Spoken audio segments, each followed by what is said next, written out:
오늘은 읽으신 본문 말씀 요한복음 20장을 통해서 성령을 받으라 라는 제목으로 같이 말씀에 은혜를 나눌 수 있기를 원합니다. 오늘 요한복음 20장 또 우리가 읽은 본문 말씀은 부활절 또 고난주간 때 성경 본문으로서 많이 우리가 알고 있는 그런 본문이기 때문에 설교를 준비하는 사람 입장에서도 약간의 부담을 가집니다. 잘 알려져 있는 이 본문 말씀을 통해서 우리가 어떤 은혜를 또 나눌 수가 있을까? 또 예전에 나눴던 말씀이 반복되는 것이 아닐까라고 하는 어떤 그런 생각 때문에 말씀을 준비하는 사람 입장에서는 약간의 부담을 가집니다. 어디에 초점을 두고 말씀을 증거할 것인가 생각을 하다가 오늘은 성령을 받으라 라는 제목으로 말씀에 초점을 잡아봤습니다. 아니 뜬금없이 왜 갑자기 요한복음 20장에서 사도행전을 통해서 우리가 성령의 이야기를 많이 하는데 요한복음 20장을 통해서 성령을 초점을 두고 이야기를 할까? 저도 성경을 쭉 읽어나가면서 말씀을 준비하면서 이 말씀이 여기 있었구나라는 생각을 했어요. 이 말씀이 여기 숨어 있었네? 하면서 그럼 이 말씀이 어떤 의미를 가지고 있는가? 한번 생각을 해보니까 요한복음 20장의 초점이 바로 성령을 받으라라는 말씀에 있구나 라고 하는 어떤 그런 생각을 했습니다. 그래서 오늘은 제목을 성령을 받으라라는 제목으로 말씀을 중심으로 해서 말씀을 증거해 볼 수 있기를 원합니다. 참으로 지금 우리가 살아가고 있는 이 시대를 굉장히 큰 번역의 시대다, 이렇게 많은 사람들이 생각을 하고 있습니다. 역사적으로 지금 우리는 코로나라고 하는 전례가 없었던 그런 하나의 큰 사건을 우리가 경험을 했고요. 또 그 이후에 세계 경제는 어떻게 될 것인가, 우리 삶은 어떻게 갈 것인가 라고 하는 그것과 또 인공지능의 새로운 출현, 또 여러 가지 많은 세계의 여러 가지 많이 돌아가고 있는 모습을 보면서 도대체 이러한 모습들을 우리가 어떻게 이해하고 역사적으로 해석을 할 것인가 라고 하는 것에 많은 사람들이 관심을 갖고 있습니다. 또 이러면서 나름대로의 해석을 내놓으면서 또 우리는 신앙인으로서 우리는 과연 이러한 문제들을 어떤 관점에서 우리는 생각해 볼 것인가, 또 우리는 고민을 해야 될 바로 그러한 때가 아닌가 생각이 듭니다. 예수님께서 부활하신 다음에, 예수님께서 십자가에 못 박히시고 부활하신 이후에 예수님의 제자들, 지금 오늘 그 제자들의 모습이 우리 모습이 아닐까라고 하는 생각을 했습니다. 예수님의 제자들은 예수님의 죽음도 예상하지 못했고 또 예수님의 부활도 전혀 예상하지 못했어요. 예수님께서 죽음에서 살아난다라고 하는 그 사실조차도 전혀 기대하고 있지 못한 그런 상태였습니다. 그런 상태에서 지금 20장이 시작되는 거예요. 이것을 통해서 이 예수님의 제자들이 예수님의 부활을 어떻게 받아들이고 있는가, 또 그것은 그들의 삶에 있어서 어떠한 변화를 주고 있는가라고 하는 것을 우리가 살펴볼 수 있기를 원합니다. 먼저 1절에 보면 안식 후 첫날 저녁, 첫날 일찍이 아직 어두울 때 막달라 마리아가 무덤에 와서 돌이 무덤에서 옮겨진 것을 보고, 막달라 마리아라고 하는 여인이 예수님의 무덤을 찾았어요. 우리가 알고 있듯이 막달라 마리아는 말 그대로 사람들에게 무시를 당하고 또 비천한 신분이 그런 여자였습니다. 그러나 예수님을 영접하고 예수님을 따랐던, 또 예수님 십자가에 못 박히시던 그 순간에도 예수님 십자가 앞에 있었던 여인이 막달라 마리아라는 여인입니다. 이 여인이 제일 먼저 예수님의 무덤을 찾았다는 것입니다. 그러고 나서 예수님 무덤에서 돌이 옮겨진 것을 이 여인이 발견하게 됩니다. 2절, 시몬 베드로와 예수께서 사랑하시던 그 다른 제자에게 달려가서 말하되 사람들이 주님을 무덤에서 가져다가 어디에 두었는지 우리가 알지 못하겠다 하니, 이 여인이 시몬 베드로와 예수님께서 사랑하는 그 다른 제자, 즉 요한에게 달려갑니다. 달려가서 말하기를 사람들이 주님을 무덤에서 가져다가 어디 두었는지 모르겠다, 즉 예수님의 시체가 없어졌다라고 이야기를 하고 있는 것입니다. 이 여인에게는 어떻게 보면 당연한 얘기일 것입니다. 예수님의 부활을 이 여인은 기대하고 있지 못했어요. 그렇지만 예수님을 사랑하는 그 마음으로 예수님의 무덤을 찾아갔는데 무덤에 돌이 옮겨져 있고 또 예수님께서 없어진 것을 발견을 한 거예요. 그래서 예수님이 제자들에게 달려가서 그 사실을 이야기하면서 누가 예수님의 시체를 훔쳐갔다라고 지금 이야기를 하고 있습니다. 이건 어떻게 보면 자연스러운 막달라 마리아의 반응입니다. 3절에 보면 베드로와 그 다른 제자가 나가서 무덤으로 갈새 둘이 같이 다름질하더니 그 다른 제자가 베드로보다 더 빨리 달려가서 먼저 무덤에 이르러 베드로와 그 다른 제자 즉 요한이 무덤으로 달려갑니다. 베드로보다 이 요한이 더 빨리 달려갔다고 지금 얘기하고 있어요. 그러나 무덤에 아직 들어가지는 않았습니다. 이 5절 구부려 세마포 놓인 것을 보았으나 들어가지는 아니하였더니 즉 베드로와 요한이 무덤 밖에서 무덤 안을 끼웃거리면서 지금 바라보면서 구부려 세마포 놓인 것을 보았으나 즉 예수님이 입고 있었던 수의가 딱 놓여있는 것을 보았습니다. 즉 예수님의 시체는 없어진 것을 이들이 발견을 한 거죠. 무덤 밖에서 보면서 예수님 시체가 없어졌네? 라고 지금 확인을 한 겁니다. 자, 이렇게 막달라 마리아가 만약에 예수님의 시체를 옮길 수 있습니까? 다른 사람이 옮길 수 있죠. 그런데 막달라 마리아는 옮길 수가 없죠. 왜? 죽어있는 시체를 여인의 몸으로 어떻게 도저히 옮길 수가 없는 거죠. 또 베드로와 요한과 막달라 마리아가 그 현장에 지금 달려가고 있는 거예요. 즉 3명의 증인이 지금 있는 겁니다. 3명의 증인이 지금 예수님의 시체를 지금 없어진 것을 확인을 하고 있는 것입니다.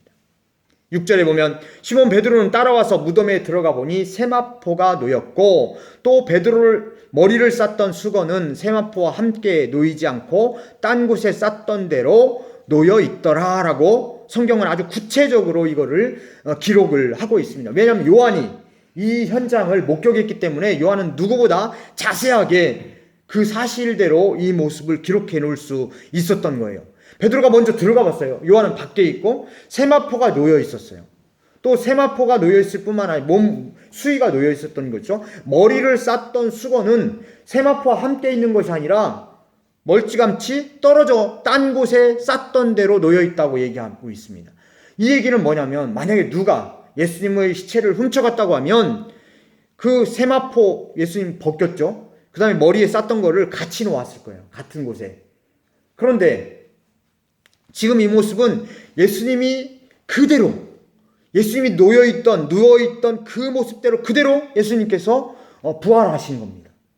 그러니까 수의는 그 몸 그 상태로 놓여있고 또 머리를 쌌던 수건은 멀찌감치 떨어져 누워있던 상태로 그대로 놓여있었던 거예요. 이거를 요한은 말하고 싶었던 겁니다. 예수님은 누워있던 그 모습대로 부활하셨다라고 하는 것을 지금 이야기하고 있는 거예요. 누군가 얘기하고 있는 것처럼 누군가 예수님의 시체를 도적질해 나갔다라고 하는 것을 반증하기 위해서 이 요한은 구체적으로 이 성경의 사실을 이렇게 기록을 해놓고 있습니다. 많은 사람들은 예수님께서 부활했다라고 하는 사실에 대해서 부정하고 싶어요. 이거를 받아들이려고 하지 않습니다. 왜? 그래야지 내 이성적인 리즈너블한 띵킹이 맞게 되는 거니까. 그런데 예수님께서 부활했다라고 하는 것은 나의 이성을 초월해 있는 거예요. 내 생각과 도저히 맞지 않는 거예요. 이걸 받아들인다는 것 자체가 어떻게 보면 이거는 무모해 보이는 거예요. 그러니까 이성적으로 이건 맞지 않아, 과학적으로 맞지 않아 하고 그거를 멀리해 버리는 겁니다. 우리 인간들이 범하는 실수가 바로 여기에 있는 거예요. 우리는 이성적으로 생각할 때 논리적으로 맞다라고 하는 것을 우리는 맞다고 생각해요. 그러나 우리가 이해할 수 없는 수많은 일들이 오늘 이 시간에도 우리 주변에 일어나고 있다는 것을 우리는 생각할 줄 알아야 됩니다. 우리 생각을 넘어서서 우리 이성을 넘어서 수많은 일들이 우리가 이해하지 못하는 것들이 벌어지고 있는 거예요. 우리가 그거를 받아들일 때 우리는 딱 이 사실을 예수님의 부활 사실을 받아들일 수 있는 것은 나의 이성이 전부가 아니구나. 나의 이성에는 리미티션, 즉 한계가 있다라고 하는 것을 깨닫는 것이 중요합니다. 인간의 이성에는 분명한 한계가 있어요. 하나님과 우리 인간과의 능력에는 분명한 차이가 있습니다. 그러나 우리는 이것을 억지로 부정하려고 합니다. 지금 요한은 이 문제에 대해서 지금 우리건 이성적으로 예수님의 시체를 도적질해 간 것이 아니다라고 지금 얘기하는 거예요. 예수님은 실제 그대로 부활하셨다라고 하는 것을 말씀을 하고 있습니다. 8절, 그때야 무덤에 먼저 갔던 다른 제자도 들어가 보고 믿더라. 그때야 들어가 보고 믿었다라고 하는 거예요. 그때야. 그 이전에는 예수님이 부활할 거다라고 하는 거에 대해서 예수님의 제자들은 믿질 않았어요. 기대하지 않았습니다. 아무도 예상하지 못했던 일이 지금 벌어진 거예요. 그런데 실제로 자기가 가서 보니까 누가 훔쳐갔어? 이건 불가능한 일이죠. 또 누가 이거를 갖다가 거짓말로 예수님의 제자들이 꾸며내서 그건 아니에요. 왜 자기들이 예수님의 제자인 거예요? 가장 사랑하는 예수님의 제자들이 자기들인데 자기들이 조작을 하지 않았는데 누가 이걸 훔쳐갑니까? 말이 되지 않는 것이죠. 이런 분명히 자기 눈으로 목격을 하고 그때에 예수님이 부활하셨구나 라고 하는 예수님이 이전에 말씀하셨던 그 말씀들이 순간적으로 확 머릿속에 떠오르게 된 것입니다. 예수님께서 실제로 부활하셨구나. 들어가 보고 믿더라 라고 성경은 말씀을 하고 있어요. 9절, 그들은 성경에 그가 죽은 자 가운데서 다시 살아나야 하리라 하신 말씀을 아직 알지 못하더라.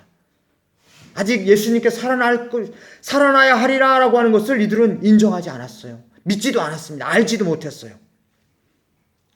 그러고 나서 10절, 이에 두 제자가 자기들의 집으로 돌아가니라. 이때까지도 완전하게 예수님의 부활에 대해서 이들은 믿지를 않았습니다.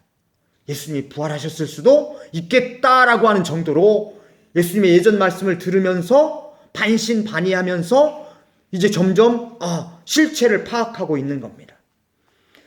예수님께 무덤이 비어있는 이 현장 속에서 예수님의 제자들은 어리둥절하고 있어요.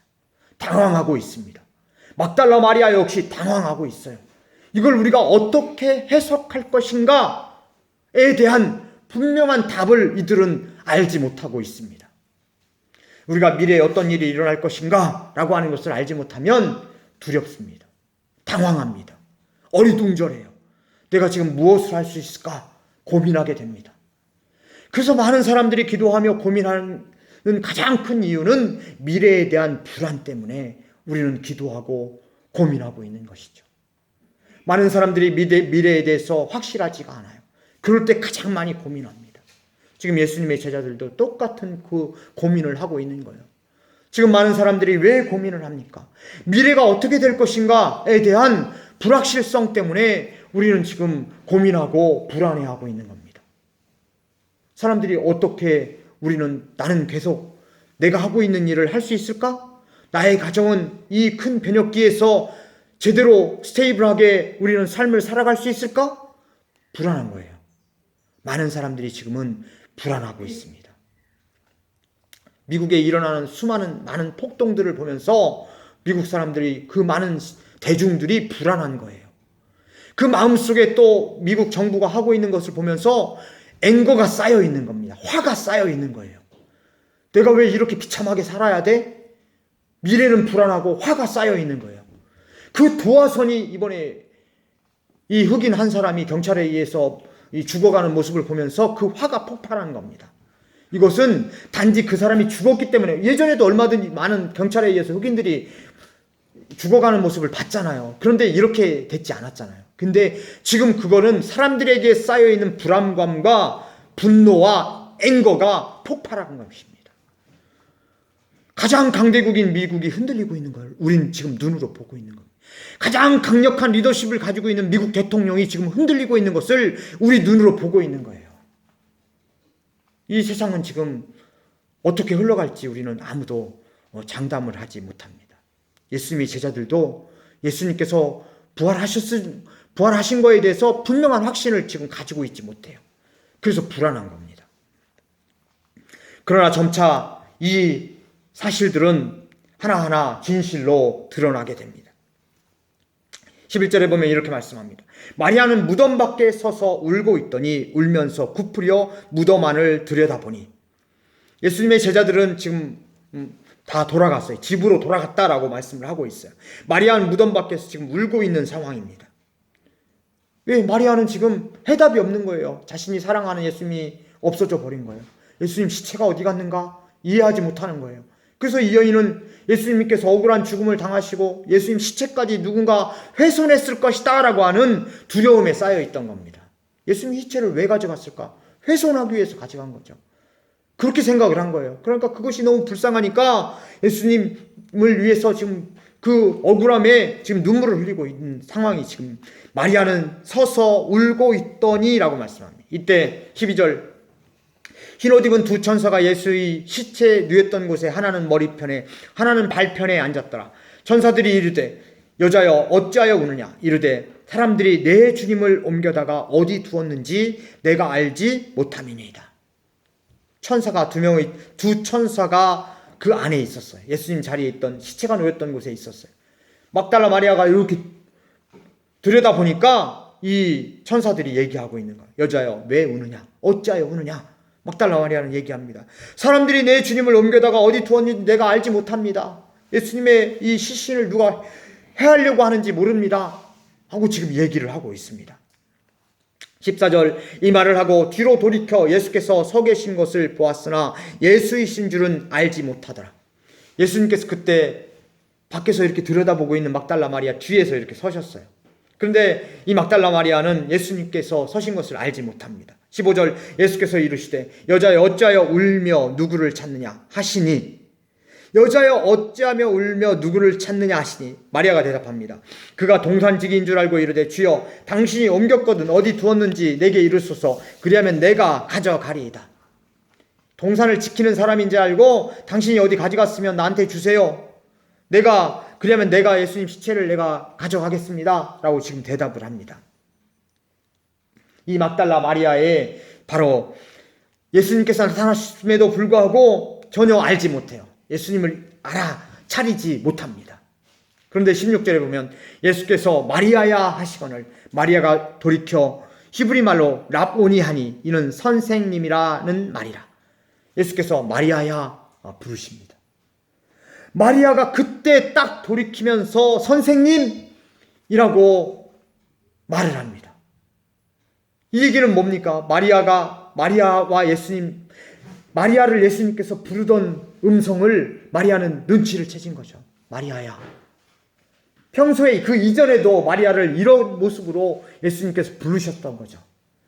평소에 자기를 불렀던 그 모습, 자기 호칭, 부름을 딱 듣고서 이거는 틀림없이 예수님이다 라고 알아차립니다. 이 얘기는 뭡니까? 예수님과 마리아 사이에서는 긴밀한 인격적인 교류가 있었던 거예요. 예수님께서는 마리아라고 부르는 그 음성, 그 호칭 속에는 밀접한 교류가 있었던 겁니다. 밀접한 교제가 있었기 때문에 그 예수님께서 자기를 부르는 저건 틀림없는 예수님이다 라고 하는 것을 알아차릴 수가 있는 겁니다. 우리가 같은 연인들끼리 호칭이 있잖아요. 뭐라고 이렇게 부르는 호칭들이 있잖아요. 그런 다른 사람들이 이렇게 부르는 호칭하고 약간 다르잖아요. 저 호칭은 내 애인이 나한테 부르는 호칭인데 딱 알아차릴 수 있잖아요. 마리아야 이렇게 부르는 거는 예수님께서 평소에 자기를 부르던 호칭이란 말이에요. 그러니까 딱 교감 속에 저건 예수님이 나를 부르는 음성이에요. 딱 알아차린 거죠. 이렇듯 우리 믿음을 가진 사람들은 우리 하나님께서 나를 부르는 그 음성을 우리가 응답할 수 있는, 또 알아차릴 수 있는 밀접한 영적인 센시티브가 있어야 됩니다. 예수님께서 나를 부르시고 있구나. 이건 예수님의 음성이구나. 아니면 세상의 음성이구나. 라고 하는 것을 알아차릴 수 있는, 그것은 비록 하나님과의 긴밀한 교류 속에 오랜 동안에 하나님과의 주고받는 나와의 그런 응답 속에 우리는 그것을 알 수 있는 것이죠. 저건 하나님께서 나를 부르는 음성이구나. 마리아는 알아차립니다. 17절 예수께서 이르시되 나를 붙들지 마라. 내가 아직 아버지께로 올라가지 아니하였노라. 너는 내 형제들에게 가서 이르되 내가 내 아버지 곧 너희 아버지 내 하나님 곧 너희 하나님께로 올라간다 하라 하시니. 이제 막달라 마리아가 딱 돌이키면서 선생님 하니까 예수님께서 딱 하는 첫 말이 나를 붙들지 말라. 예수님께서 왜 나를 붙들지 말라? 좀 어떻게 보면 차가운 말이잖아요. 나는 반가워서 막 잡으려고 하는데, 막 반가워서 압수하려고 하는데, 너 지금 코로나 지금 레벨 2야. 이러면 우리가 이 사람이 지금 뭔가 이렇게 좀 그냥 거리감이 느껴지잖아요. 근데 예수님을 위해서 막 울고 있던 이 마리아에게 딱 나타나서 예수님이 하셨던 첫 번째 말씀이 나를 붙들지 말라. Don't touch me. 이 얘기잖아요. 나를 붙들지 마. 그러면서 하는 말이 내가 아직 아버지께로 올라가지 아니하였노라. 너는 내 형제에게로 가서 이르되 내가 내 아버지 곧 너희 아버지 내 하나님 곧 너희 하나님께로 올라간다 하라 하니. 지금 이 얘기는 뭐예요? 나 붙들지 마. 나는 지금 하나님 나라 올라가야 돼. 지금 이 얘기를 지금 예수님께서 지금 하고 계시는 거죠. 이 얘기를 통해서 예수님께서 왜 이런 말씀을 하실까? 이거 조금 이해하기가 약간 어렵습니다. 왜 예수님께서 나를 붙들지 말라. 난 하나님 나라에 지금 가야 돼. 이렇게 지금 말씀을 하고 계실까? 약간 이해하기가 어려워요. 이 얘기는 이 막달라 마리아는 예수님께서 예전에 예수님으로 돌아오신 줄 아는 거예요. 예수님께서 돌아오셔서 우리와 함께 또 같이 식사도 하시고 또 우리하고 함께 좋은 말씀도 나눠주시고 또 병자도 고치시고 또 하나님 왕국을 선포하시고 막 그럴 예전의 사역의 모습을 막달라 마리아는 기대한 것입니다. 그런 예수님, 살아나셨으니까 우리는 그 예수님 얼마나 좋아 하고 반기는 거예요. 근데 예수님은 아니야. 이거는 내가 지금 할 일이 있는 거야 라고 지금 형제에게 가서 내가 지금 하나님 나라로 가야 된다는 걸 가서 얘기해 라고 얘기하는 겁니다. 이것은 예수님께서 아직도 해야 될 일이 남아있는 거예요. 그것은 예수님의 십자가의 죽으심, 또 예수님의 부활하심, 그 이후에 하늘로 승천하심, 그 이후에 성령을 보내심, 이 구속사적 관점에서 지금 나는 이제 곧 하나님 나라로 가야 될 그 다음 단계를 내가 해야 될 일이 있어 라고 그 해야 될 일이 있다는 것을 가서 제자들에게 가서 말해 라고 말씀을 하시는 거예요. 더 깊은 예수님의 사역이 하나씩 진행되고 있음을 지금 말씀을 하고 있습니다. 그러면서 이제 오늘의 설교의 초점입니다. 19절 이렇게 말씀합니다. 이날 곧 안식구 첫날 저녁 때 제자들이 유대인들을 두려워하여 모인 곳에 문들을 닫았더니 예수께서 오사 가운데 서서 이르시되 너희에게 평강이 있을지어다. 예수님이 제자들이 두려워하여 모든 곳에 문들을 닫았다라고 말씀하고 있어요. 문을 꼭꼭 걸어 잠그고 있는 제자들의 모습입니다. 그때 나타나셔서 예수님께서 너희에게 평강이 있을지어다 라고 말씀합니다. 첫 번째 말씀, 두려워 떨고 있는 사람들에게 평강이 있을지어다. 20절 이 말씀하시고 손과 옆구리를 보이시니 제자들이 주를 보고 기뻐하더라. 내가 확실한 예수야 라고 하는 것을 지금 보여주고 있는 거죠. 그냥 내가 비밀스럽게 그냥 몇 명에게 나타나서 그냥 올라가신 예수님이 아니라 제자들이 대부분 모여있는 곳에 나타나셔서 자기가 옆구리에 창을 맞으시고 찔리신 손발을 보이시면서 내가 너희들이 알고 있는 예수, 그 예수야 라고 지금 말씀을 하고 계십니다. 21절 예수께서 또 이르시되 너희에게 평강이 있을지어다. 아버지께서 나를 보내신 것 같이 나도 너희를 보내노라. 이 말씀을 하시고 그들을 향하사 숨을 내쉬며 이르시되 성령을 받으라. 말씀하시기를 숨을 내쉬며 이르시되 성령을 받으라 라고 말씀을 합니다. 아니 왜 여기서 성령을 받으라 라고 말씀을 하실까? 23절 너희가 누구의 죄든지 사하면 사하여질 것이요 누구의 죄든지 그대로 두면 그대로 있으리라 하시니라. 이 말도 이해하기가 어려워요. 제가 요한복음을 예전에 교회 할 때는 부분적으로는 설교를 했지만 이렇게 요한복음 첫 장부터 끝장까지 이렇게 쭉 가면서 요한복음 설교를 해본 적이 없었던 것 같아요. 왜냐면 제가 계속 설교 만든 거는 제 기록에 다 남아있기 때문에 요한복음이라고 하는 책 성경이 없는 거예요. 그래 내가 설교를 안 했구나. 요한복음을 가지고 부분적으로는 설교를 했지만 왜 설교를 안 했을까 생각을 해보니까 요한복음을 설교할 정도로 이 요한복음을 이해를 못했던 겁니다. 왜냐면 요한복음은 다른 성경과는 달리 영적으로 깊이가 있어요. 그래서 이거를 아주 깊은 영적인 단계로 이거를 우리가 자꾸 생각해보고 또 말씀을 받지 못하면 요한복음을 이해하기가 좀 어렵습니다. 지금 이 말씀도 우리가 그냥 성경을 훅 하고 읽어가 버리면 이해하기가 아주 어려운 말씀이에요. 평강이 있을지어다. 숨을 내쉬며 성령을 받으라.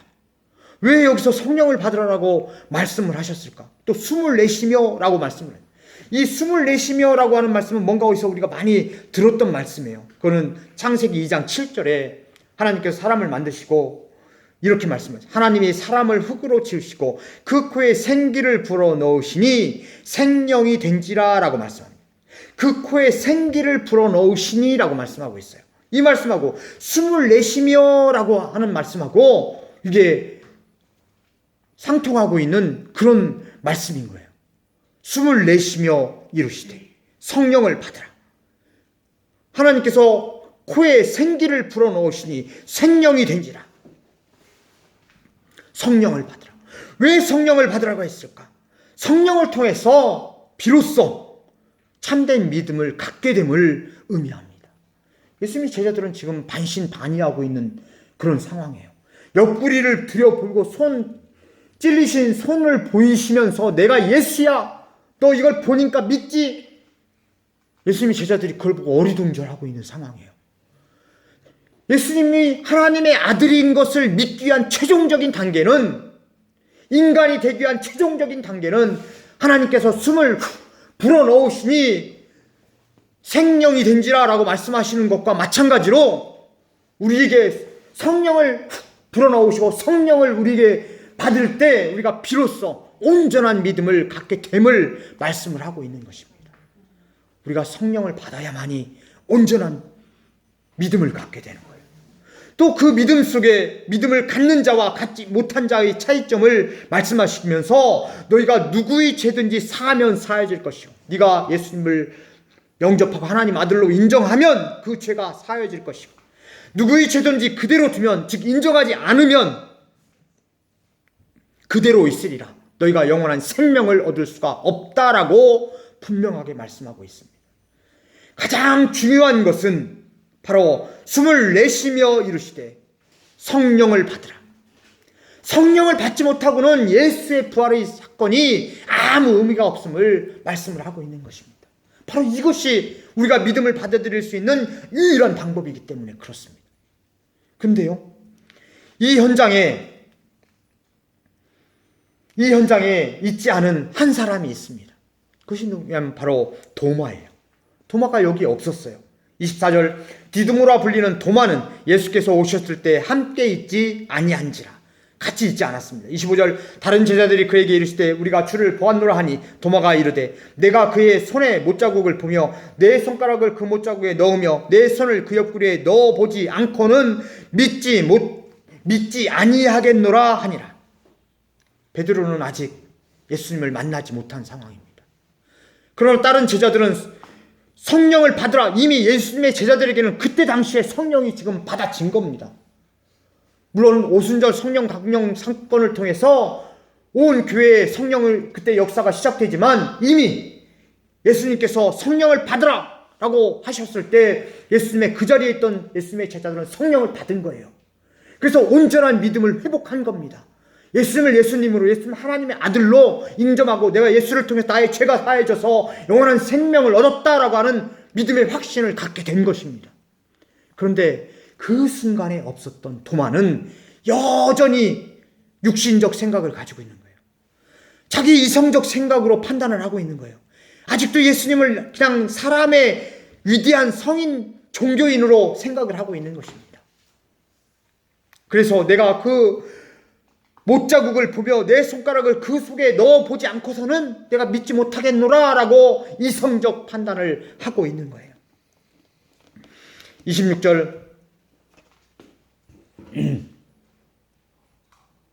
26절에 이렇게 말씀합니다. 여드레를 지나서 제자들이 다시 집안에 있을 때 예수께서 오사 가운데 서서 이르시되 너희에게 평강이 있을지어다. 예수님께서 다시 나타나신 것이죠. 27절, 도마에게 이르시되 내 손가락을 이리 내밀어 내 손을 보고 내 손을 내밀어 내 옆구리를 넣어보라. 그래 믿음 없는 자가 되지 말고 믿는 자가 되라. 네가 나를 확인해봐. 직접 보여주시면서 확인을 해주셔요. 그걸 보고 도마가 대답하여 이르되 나의 주님이시오 나의 하나님이시니이다. 비로소 도마는 이때 예수님의 성령을 받게 됩니다. 그러고 나서 고백을 하고 있는 거예요. 나의 주님이시오 나의 하나님이시니이다. 온전한 믿음을 도마는 이제부터 갖게 되는 것입니다. 성령을 받은 도마. 29절, 예수께서 이르시되 너는 나를 본고로 믿느냐? 보지 못하고 믿는 자들은 복되도다 하십니다. 너는 나를 본고로 믿느냐? 보지 못하고 믿는 자들은 복됐다. 이제 우리는 예수님을 볼 수가 없어요. 도마는 예수님을 보고 성령을 받았고 예수님을 하나님의 아들로 인정했습니다. 그러나 우리는 인정을 할 수가 없어요. 왜? 예수님을 보지 못했기 때문에. 유일한 한 가지 방법이 있습니다. 성령께서 나의 마음을 열어주시는 거예요. 성령께서 나의 마음을 열어주시면 이 성이 나를 가로막고 있던 종교인으로서의 나의 모습 속에서 이제는 나의 마음이 열리게 됩니다. 온전히 내 앞에 직접 나타나서 나를 본고로 믿느냐 말씀하신 예수님의 그 성령의 주심 앞에 우리는 맞닥뜨릴 수가 있게 되는 것입니다. 그 유일한 방법은 성령을 통해서입니다. 오늘 시간을 통해서 우리가 바로 이 성령을 받으실 수 있기를 원합니다. 예수님의 부활의 사실을 우리가 인정하고 예수님이 죽으심과 부활을 목격하고 그 손자국을 보고 옆구리를 보고 믿었던 이 예수님의 제자들, 성령을 받고 최종적으로 온전한 믿음을 회복한 이 예수님의 제자들처럼 확신을 가지고 이제 두려움 속에 어리둥절해 떠는 예수님의 그 이전의 성령 받기 이전의 예수님의 제자가 아니라 확신을 가지고 믿음을 가지고 나의 갈 길을 분명하게 찾아 앞으로 나아갈 수 있는 바로 믿음의 승리자들이 다 되시기를 주님의 이름으로 간절히 축원드립니다. 기도하겠습니다.